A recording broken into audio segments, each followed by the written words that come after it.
All right, so today has been a very impressive day. I want to kind of in this video give you guys three stocks that I think moving forward, which is Friday, tomorrow, and then later on next week. I think these stocks have really good chart setups and I want you to take advantage of them.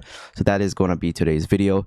So I'm going to talk about it, but first things first, it's been a really good day. It's been actually one of my best days so far this week, and it's mainly because of Netflix. What I did is I basically played it not yesterday, on Tuesday. I played it on Tuesday, expecting it to do an all-time high breakout, but it stopped right at the all-time high breakout. And this is a very typical chart setup. You have a monster W-shaped pattern leading into an all-time high breakout with really good earnings, right? So earnings being very good, bullish chart setups, it's the perfect scenario for a big run.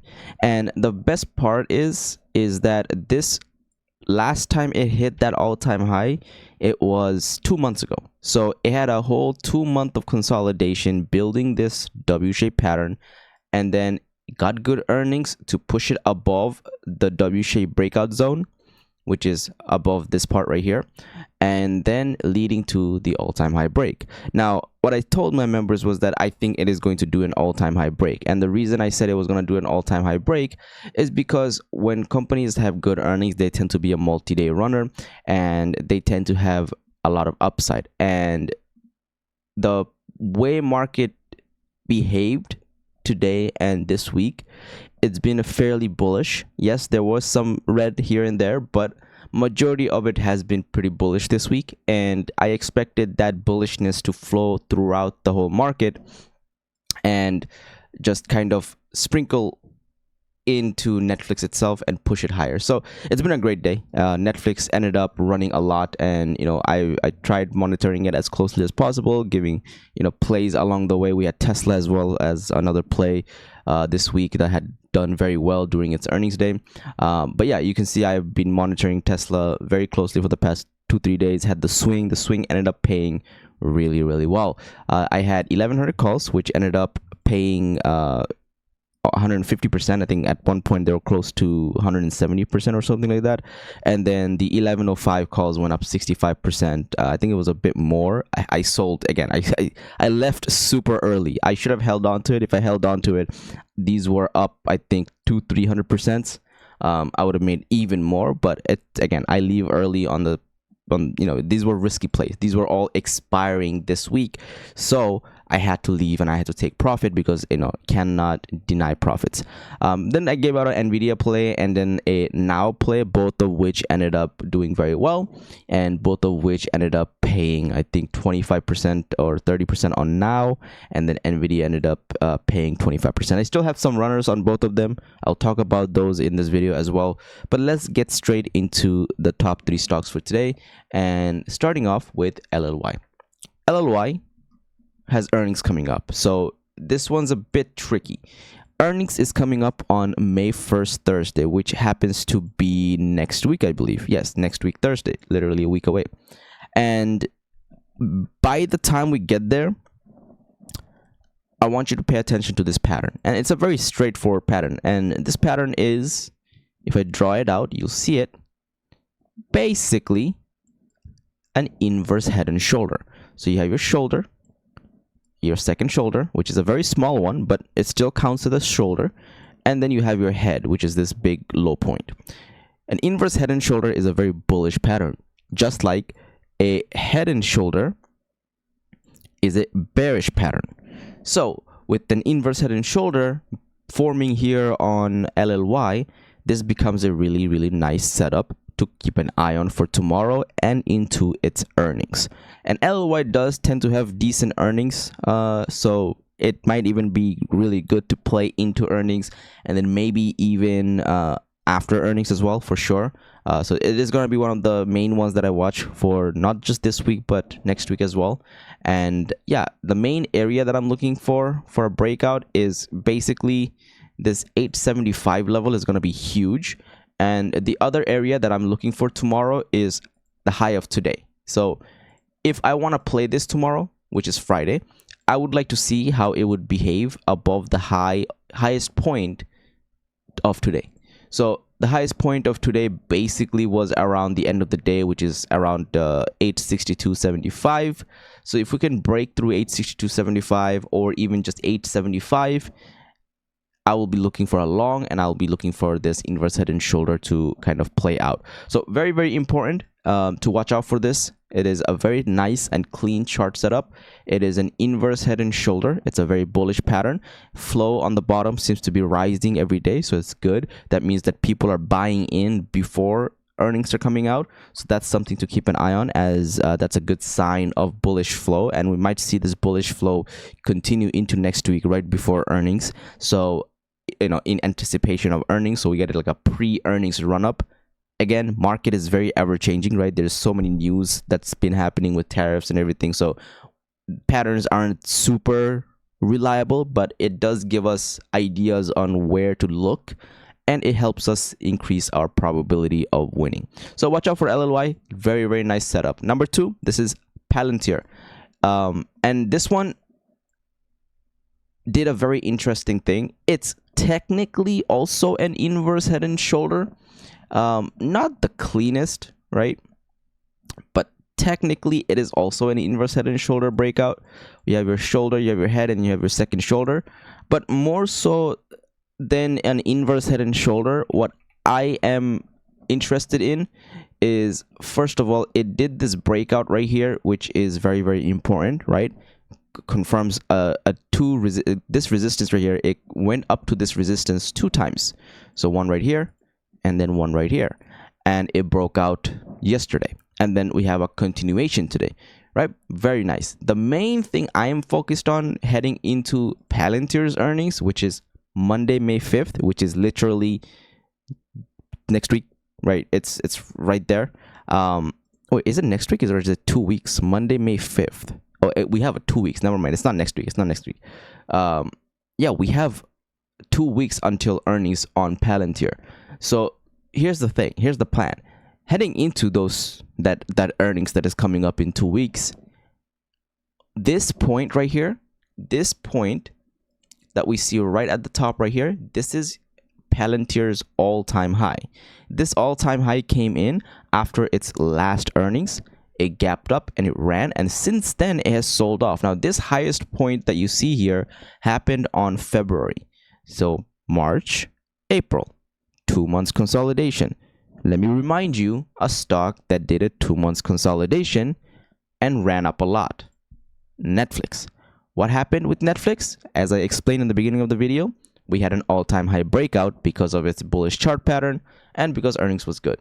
Now, earnings is not out yet with Palantir, but it does have the bullish chart pattern. One being an inverse head and shoulder, which is already broken out, and 2 being that it has an all-time high breakout setup. So what I'm expecting Palantir to do is run up to that 125.41 before earnings comes out. After earnings comes out, we will see how it behaves. Is it going to break out and move higher, which I think it will, because Palantir is a good company and has great earnings, or will it not meet the earnings expectation and reject the all-time high? That being said, I am going to be looking very closely at this for a potential all-time highs breakout play. And tomorrow you're basically looking for the high of today's candle as a breakout point. If not, there is a little bit of a fair value gap right here on the daily chart, which is also something that you can play for. So if I draw it out for you, the fair value gap happens to be from 109 to 118. So it's about a 9-point fair value gap. And this gap, if you don't know what a fair value chart pattern is, you can go ahead and watch one of my videos in the channel. It explains what a fair value gap is. But basically, a fair value gap is you take the previous candle. So I actually didn't draw it correctly. It would be roughly right here. You take a big candle, like a red candle or a green candle, and you take the previous candle of this red candle, so it would be this one right here, and you draw the lowest point of that. and then you take the candle that is after this big red candle and you take the highest point of that, and the space, the difference, the range in between those 2 points is a gap. It's a fair value gap, and that gap oftentimes tends to fill. What you see here is Palantir actually got inside the gap today. So what I'm looking for is continuation into tomorrow. If we get above 109, 110, 118 would be my next target heading into earnings. And it's just a free win after that because it's most likely going to go to all-time high, which is 125. So watch out for this because it's a really good chart setup and I will be playing it. Now, the last one, number 3, and this one, it's not a stock, it's more of an ETF. I mean, it is a stock, but it's the ETF, the SPY ETF. And there's a reason I want you to watch the SPY ETF, because there's something that is happening right now that is very important. And if it works like I think it will, you'll get a big move in both directions.